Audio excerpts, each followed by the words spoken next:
Berikutnya kita akan bahas algoritma pedoman terapi hipertensi menurut GNC8.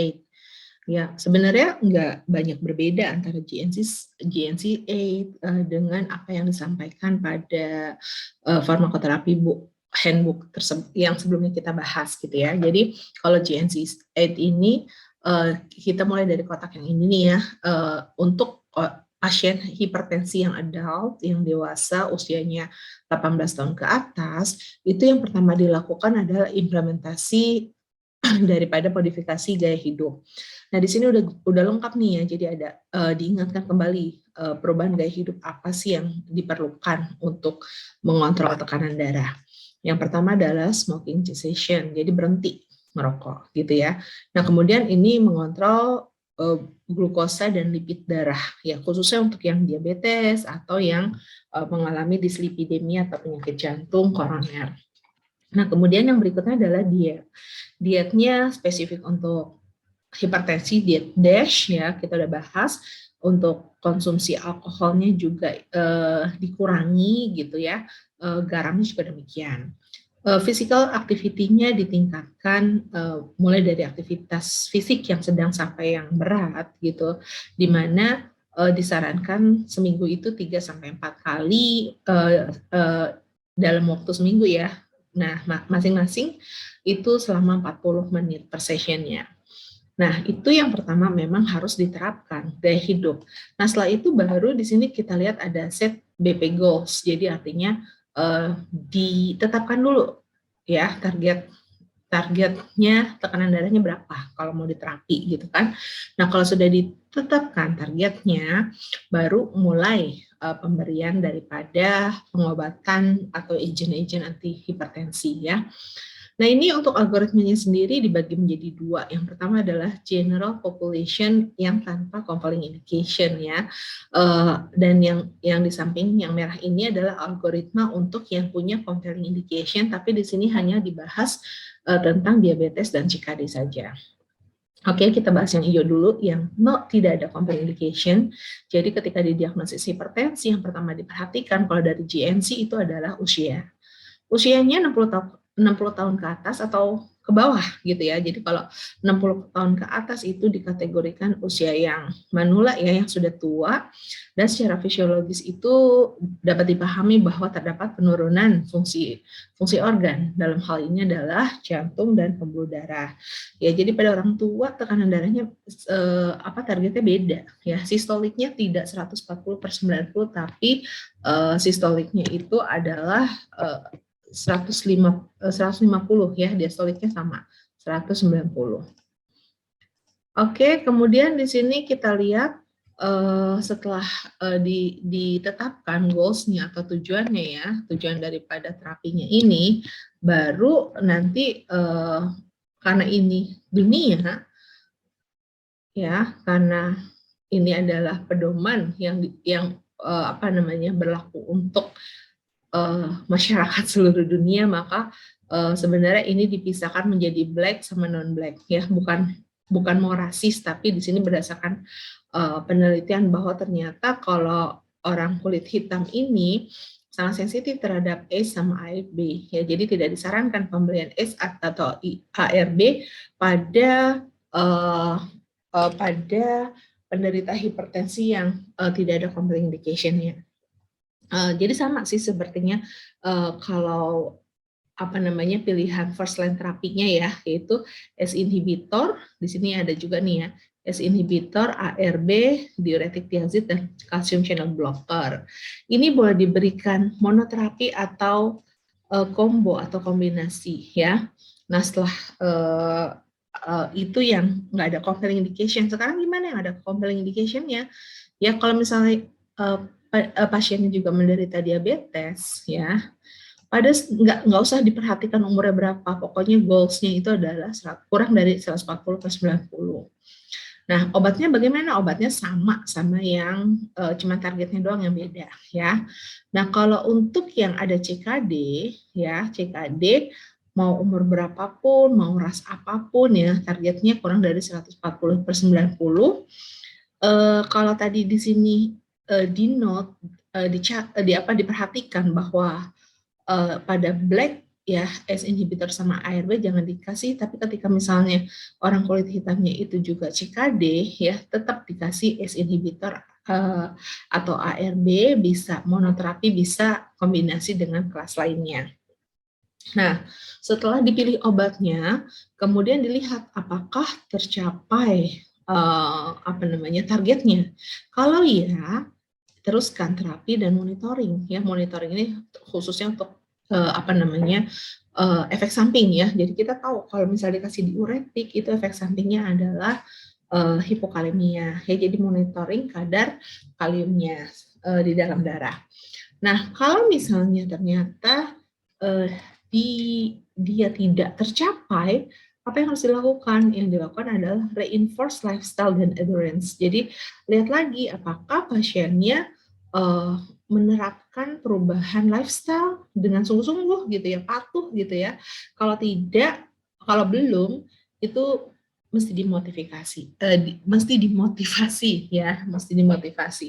Nah, sambil mungkin kalau yang tadi monoterapi ya, bisa dititrasi, ditingkatkan dosisnya sampai dosis maksimum ya. Contohnya misalnya pasien hipertensi, kemudian dikasih ACE inhibitor, dikasih captopril, kita tahu range captopril itu mulai dari 12,5 sampai 150 ya. Jadi kalau misalnya ternyata dia dikasih yang 12,5, ternyata kok tekanan darahnya tetap tinggi atau belum mencapai target gitu ya, boleh ditingkatkan jadi 25 ya, 25 mg per hari atau kemudian nanti menjadi 50. Jadi naiknya dikit-dikit gitu sampai dosis optimal yaitu 150 mg per hari. Atau boleh juga sih pertimbangin penggunaan medication lainnya yang masih di first line ya. Tadi kalau misalnya inhibitor ya udah boleh dikombinasi dengan CCB atau thiazid. Tapi ingat sekali lagi ya, jangan dengan ARB. Nah, kalau sudah dititrasi atau dikombinasi, perhatikan lagi, udah mencapai goals belum? Kalau sudah, ya teruskan terapinya, monitoring. Tapi kalau belum, dimotivasi lagi nih untuk adherence atau penerapan daripada lifestyle changes-nya ya. Kemudian boleh ditambahkan obat lain selain yang first line tadi ya, misalnya ditambahin beta blocker, ditambahin antagonis aldosteron, atau ya sambil nanti dititrasi dosisnya ya. Kemudian dievaluasi lagi kalau misalnya memang tercapai target, teruskan terapi dan monitoring. Tapi kalau tidak, di sini konteksnya adalah algoritma ini digunakan oleh GP atau oleh general practitioner ya, atau dokter umum gitu, atau internis gitu ya. Nah, kalau misalnya memang kasusnya sudah complicated gitu, bisa di-refer ke nefrolog ya, ke hypertension specialist. Itu algoritmanya ya. Nah, kemudian kita lihat di sini di GNC juga lengkap nih. Ternyata kalau tadi yang di algoritma tertulis itu CKD dan diabetes, ternyata sama loh sama yang buku di Piro ya. Ada juga nih tentang heart failure, post myocard infarction ya, atau pada kondisi penyakit jantung koroner gitu kan. Kemudian ada recurrent stroke ya, jadi sama. Obatnya pun sama yang udah kita bahas ya. Nah, kemudian di sini di sini nih ada spironolactone ya. Kita tahu spironolactone itu ya nanti boleh disebut sebagai diuretik nih, diuretik yang cake sparing ya, yang hemat kalium, atau juga sebagai antagonis daripada aldosteron. Nah, di sini juga ada catatan khusus nih untuk pregnancy ya. Jadi kalau kita tahu bahwa first line option-nya itu adalah 4 obat yang ini ya, yang ada di daftar sini. Nah, kalau untuk ibu hamil beda ya. First line-nya itu adalah labetalol. Ya, kita tahu kalau belakangnya all itu adalah golongan beta blocker ya. Jadi itu menjadi first line terapi bagi wanita hamil. Kemudian juga CCB-nya tidak dengan amlodipin, tapi lebih kepada nifedipin ya.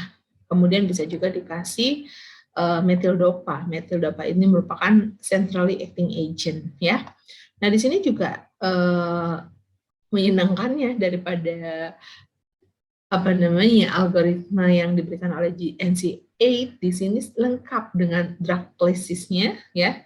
Jadi jenis obatnya apa, kemudian agent of choice-nya ya. Jadi yang direkomendasikan dari masing-masing kelas obatnya itu apa, dan juga ada komen ya. Jadi ada perhatian yang harus dipertimbangkan pada saat pemberian jenis obat tertentu. Oke, sekilas kita bahas ya. Yang pertama diuretik. Kita tahu diuretik itu ada 3, ada yang tiazid ya, contohnya hidroklorotiazid ya, klortalidon, ada juga yang diazid yang loop, contohnya furosemid gitu kan. Ada juga yang hemat kalium nih, contohnya adalah ada di sini dituliskan spironolactone dan amilorid. Oke. Nah, kemudian di sini komennya adalah ketika menggunakan diuretik, hati-hati hipokalemia ya. Jadi artinya monitor kadar kalium di dalam darah gitu. Kemudian ini bisa dibaca nih catatan lainnya ya. Kemudian di sini ada sebenarnya side effect lainnya ya, yang kaitannya dengan pemberian daripada diuretik. Kemudian ada catatan juga bahwa ternyata diuretik ini sangat efektif ya apabila dikombinasikan dengan ACE inhibitor ya. Jadi memang merupakan rekomendasi untuk mengkombinasikan ACE inhibitor dengan diuretik ya, terutama diuretik tiazid sebagai first line therapy. Di sini ada tulisan stronger clinical evidence with clortalidone ya. Jadi artinya sudah banyak nih evidence ya yang dicantumkan pada penggunaan clortalidone. Spironolactone ya, hati-hati bisa menyebabkan ginekomastia dan juga hiperkalemia ya. Spironolactone padahal sebenarnya kan untuk hemat kalium, tapi hati-hati, kalium itu merupakan suatu elektrolit atau ya kation yang range-nya itu di dalam darah itu sempit, kecil kadarnya ya. Jadi kalau kebanyakan itu bisa menjadi masalah, menjadi hiperkalemia ya, kurang hipokalemia, kebanyakan hiperkalemia. Jadi memang harus benar-benar dimonitor. Nah, di sini juga ada keterangan bahwa loop diuretik ini dibutuhkan pada pasien CKD dengan GFR kurang dari 40 ya. Jadi pemilihannya sangat tergantung daripada kondisi pasien.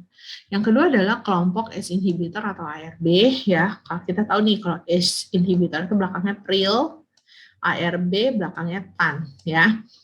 Nah, di sini ada catatannya adalah side effect-nya menyebabkan batuk pada pemberian ACE inhibitor monoterapi ya. Kemudian ada juga side effect angioedema ya, di mana side effect ini akan makin nyata ketika penggunaan obat terus dikombinasinya dengan ACE inhibitor gitu. Jadi hati-hati. Nah, kemudian ACE inhibitor atau ARB ini juga berisiko ya pasien yang mengalami hiperkalemia. Nah, kemudian yang menarik ini nih ya, ternyata kalau ARB yang namanya losartan itu bisa mengurangi kadar asam urat ya. Jadi artinya kalau pasiennya hipertensi kemudian dia hiperurisemia, pilihannya adalah losartan.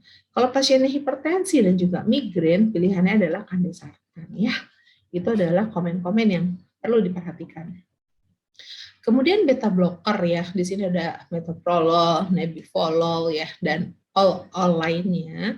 Ini kita tahu bukan merupakan first line agent, tapi sangat dibutuhkan kepada kondisi atau compelling indication yang spesifik, misalnya terkait dengan jantung ya, diberikan beta blocker. Beta blocker menyebabkan fatigue dan juga menurunkan heart rate. Nah, ini yang dicatat juga nih, adversely affect glucose ya. Jadi bisa menyebabkan masked hypoglycemic awareness ya. Jadi mask itu kan masker gitu ya, penutup. Jadi dia bisa menyebabkan penurunan gula darah ya. Kalau orangnya diabetes ya termasuk membantu menurunkan gula darah ya. Tapi hati-hati kalau yang pasiennya normoglikemi, ya bisa menyebabkan hipoglikemi. Kita tahu efek hipoglikemi itu lebih berbahaya dibandingkan dengan hiperglikemi. Untuk calcium channel blocker, ya di sini ada yang dihidropiridin, contohnya amlodipin, nifedipin, non dihidropiridin, contohnya deltiazem dan verapamil. Ya, di sini catatannya adalah CCB bisa menyebabkan UDEM, ya. Kemudian di sini dihidropiridin aman kalau kita kombinasi dengan beta blocker, ya. Jadi kalau mau kombinasi, lihat catatannya, ya. Untuk yang non dihidropiridin ini bisa menurunkan heart rate dan juga proteinuria. Jadi pilihan banget buat yang hipertensi dan juga mengalami proteinuria. Ya, pakai non dihidropiridin, pakai diltiazem atau verapamil. Golongan obat lainnya adalah vasodilator, contohnya hidralazin, minoxidil, ya, ada terazosin, ada doxazosin, gitu kan. Nah, di sini kita lihat catatannya, ya, bahwa hidralazin itu menyebabkan refleks tachycardia dan fluid retention, ya. Kemudian usually required diuretik dan beta blocker. Jadi kalau pakai vasodilator, tambahin diuretiknya karena dia menyebabkan fluid retention, ya, dan juga tambahkan beta blocker. Nah, central acting agent seperti clonidin, metildopa, guanfacin, gitu ya. Fakta yang menarik adalah clonidin ini ada dalam formula patch yang sifatnya weekly, ya. Jadi ini pilihan banget karena bisa meningkatkan kepatuhan pasien dalam penggunaan obat, ya. Nah, ini mengenai informasi dari GNC8. Oke. Nah, sekarang kita coba, ya, kalian tingkatkan literasinya, ya. Literasinya dalam arti coba baca baik-baik literaturnya. Literatur yang wajib aja yang sudah diupload, ya, di LMS, yaitu kita lihat di sini buku, ya, buku farmakoterapi handbook. Ini kan, ya, jadi harusnya udah di-download. Kita lihat dari covernya, ya. Ini ada di LMS, gitu kan. Kita tahu hipertensi itu tekanan darah tinggi, ya. Jadi tadi dipengaruhi oleh jantung dan juga pembuluh darah, pasti masuknya section kardiovaskular, ya. Kita bisa cari di sini adalah hipertensi, ya. Oke, kita besarin, ya. Nah, apa yang disampaikan sebelumnya dan minggu kemarin juga itu sepenuhnya diambil dari sini, ya. Jadi boleh kalian lebih explore lagi, ya, di sini kerjakan tugas. Tugasnya itu adalah mudah, ya. Coba bikin resume atau bikin catatan mengenai obat-obatan antihipertensi, ya. Misalnya di sini, misalnya, ya, ACE inhibitor. Ya, kalian boleh sih sebenarnya translate, tapi jangan bulat-bulat, ya. Copy dari sini, kemudian ditranslate ke Google Translate, terus kemudian hasil translasinya itu dipaste, ya, disalin, ditempelin gitu di Word, udah jadi, ya. Itu bukan tujuan daripada tugasnya, ya. Tugasnya coba baca baik-baik, cerna, terus tulis lagi versi sendiri. Jadi ini latihan untuk nanti kalian skripsi, ya. Di sini bisa ditulis nih, atau paling gampang sih stabiloin dulu nih, ya. Jadi kalau kita tahu nih ACE inhibitor first line option, gitu kan, ya. Harusnya sih namanya first line option, ya, pakai, ya. Tapi ada kondisi-kondisi tertentu, misalnya specific compelling indication tadi kita lihat, ya. Kita lihat yang ini nih, oke, yang spesifik, ya, pada coronary artery disease atau pada post myocard infarction, beta blocker dulu, gitu, ya. Baru nanti ditambahkan ACE inhibitor kemudian, oke. Itu maksud dari pernyataan yang ini ya. Kalau misalnya nggak digunakan sebagai first agent, harus ditambahin gitu. Nah, kemudian di sini kita paham tadi udah dijelasin bahwa ACE inhibitor itu memblok konversi angiotensin 1 menjadi angiotensin 2 ya. Jadi merupakan suatu vasokonstriktor inhibitor yang kuat, yang poten gitu ya. Nah, tadi sebenarnya sudah saya sebutkan bahwa ternyata ACE inhibitor juga menghambat degradasi daripada bradikinin, ya, menstimulasi sintesis daripada prostaglandin E2 dan prostasiklin yang semuanya itu merupakan suatu vasodilator agent, ya, itu. Nah, itu harus dicatat tuh, ya. Kemudian kita bisa mulai dari starting dose-nya yang low dulu, baru nanti dititrasi sampai yang tinggi, dan seterusnya. Itu yang dikerjakan. Jadi masing-masing orang membuat catatan ya mengenai salah satu aja deh, nggak usah banyak-banyak ya, salah satu kelompok obat. Boleh pilih tadi ACE inhibitor atau mau tulis yang lebih ringkas nih, kelihatannya lebih ringkas nih angiotensin 2 reseptor blocker ya, cuma ada 4 poin. Boleh juga kalau mau calcium channel blocker ya, atau mau bahas tentang diuretik silahkan ya. Jadi itu pilihan. Mau 2 kelompok juga boleh, tergantung kalian ya, nanti nilainya disesuaikan. Oke, jadi langsung kerjakan mandiri di LMS, sudah di-assign ya, buka LMS-nya. Gitu ya, terima kasih. Selamat mengerjakan. Assalamualaikum warahmatullahi wabarakatuh.